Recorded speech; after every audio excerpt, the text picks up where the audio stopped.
Hai, hari ini gue mau bahas lagi tentang Investri. Jadi setelah 11 bulan menuju 12 bulan gue pakai si Investri, gue pengen cerita pengalaman gue selama pakai si Investri.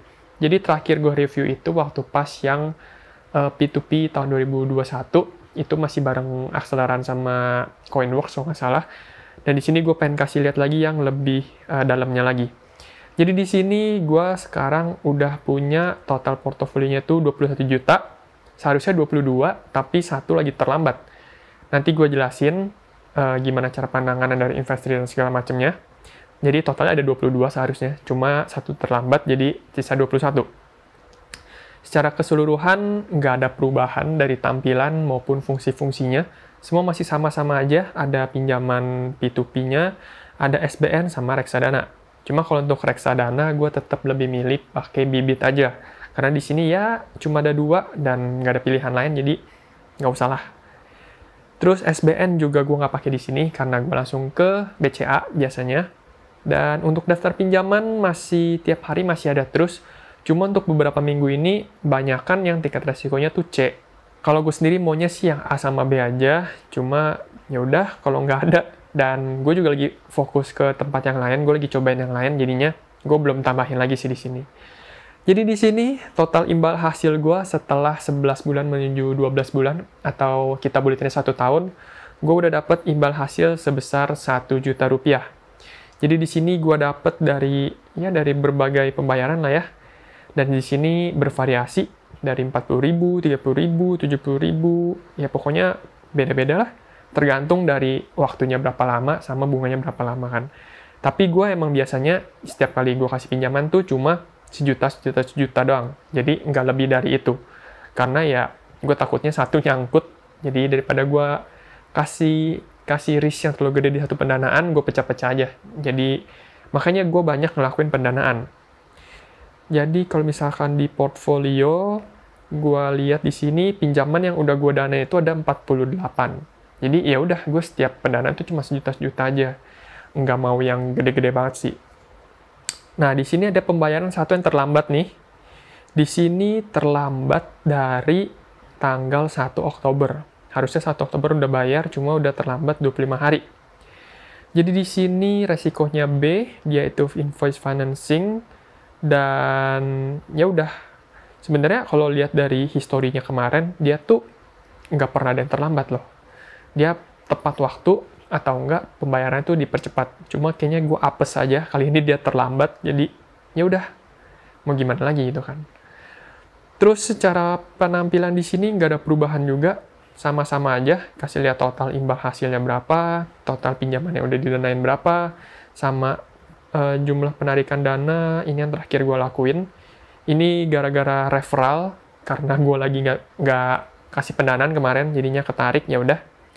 Terus ya udah, di sini nggak ada tampilan lain lagi. Dan masih oke banget TKB-nya terakhir 97,37%. Jadi masih worth it lah menurut gue. Kira-kira kayak gitu sih pengalaman gue. Dan kalau kalian mau coba pakai, menurut gue masih oke. Kalian bisa pakai ini dan pinjamannya nggak terlalu rebutan gitu sama orang. Mungkin karena ini tuh produktif dan jangka waktunya tuh kadang-kadang panjang gitu ya, kayak di sini 12 bulan, jadi nggak gitu banyak orang yang mau buat taruh di sini. Cuma ya udah, kalian bisa cobain lah kalau mau cobain. Oke, sekarang gue mau kasih lihat gimana caranya si CS Invest-nya itu kasih tahu ke kita kalau misalkan ada pendanaan yang terlambat. Jadi di sini gue kasih lihat aja screenshot emailnya. Di sini dia kasih tahu ke kita kalau misalkan dia itu langkah-langkahnya udah apa aja yang dilakuin sama si Investri. Jadi di sini dia pertama udah ngelakuin reminder dan follow up invoice. Terus abis itu dia pinjaman tersebut mengalami keterlambatan, dia udah ditelepon, udah di SMS juga sama di WhatsApp. Terus tanggal 27 September dia udah melakukan konfirmasi. Dan tanggal 1-nya katanya udah visit ke kantor borrower, dan dia bilang kalau misalkan payer-nya itu udah diterima, cuma lagi dibutuhin buat operasionalnya. Jadi ya ada putaran duit dulu lah, kalau enggak dia nggak berjalan gitu kantornya. Terus lanjut lagi, tanggal 5, dia kasih ada giro mundur. Ini gue belum paham sih apa giro mundur, cuma nanti gue bakal cari tahu juga giro mundur itu apa, karena ini bahasanya masih asing buat gue. Dan dia itu sudah dilakukan sebanyak 3 kali. Terus tanggal 13 udah di-visit lagi untuk bahas progresnya lagi. Tanggal 18 dikasih SP1, mungkin ini kayak peringatan untuk segera dilunasin, atau kayak cairin yang bisa dicairin gitu ya. Terus tanggal 13 di-visit lagi dan melakukan konfirmasi pembayaran pada minggu pertama November. Dan terus di-follow up secara rutin nantinya. Jadi di sini dia bilang, kalau misalkan pembayaran pertama nanti, yang telatnya itu dilakuin pada minggu pertama November. Dan menurut gue ya, ini info yang membuat kita para lender itu jadi ngerasa, oh ternyata produknya itu tetap di follow up loh, nggak yang semena-mena cuma kita taruh duit, ya udah terserah si borrower aja, mau bayar syukur, enggak, ya udah.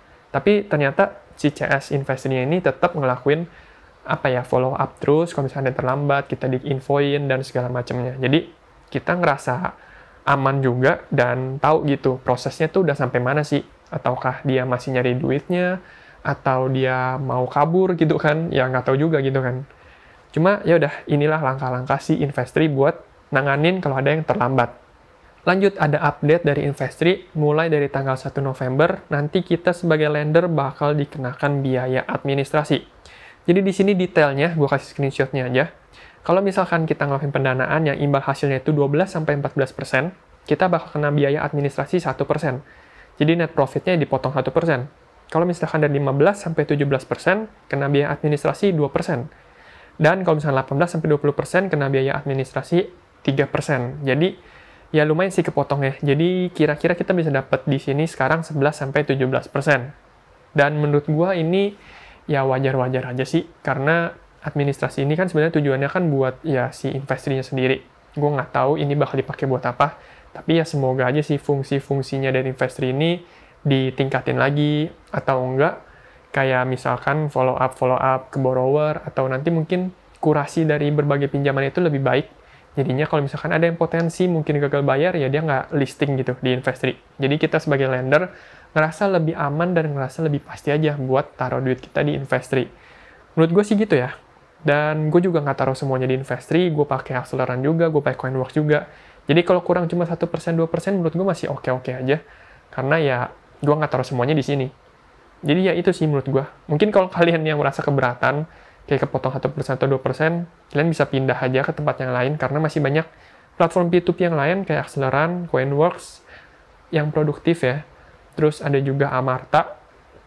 Kalau kalian mau pindah ke konsumtif, ada Asetku, ada Easy Cash, terus masih ada lagi sih yang lain, cuma gue nggak pernah cobain juga. Mungkin nanti gue bakal cobain lagi, karena Asetku lagi kosong ya, lagi nggak bisa dipakai. Mungkin gue coba putar aja ke yang lain, sekalian gue review nanti. Kalau misalkan oke, gue buatin videonya. Oke, mungkin segini buat video kali ini. Udah nggak ada lagi mau gue bahas, semuanya udah gue kasih tahu tadi. Dan semoga video ini bermanfaat. Thank you buat nonton, sampai jumpa lagi di video selanjutnya. Bye-bye!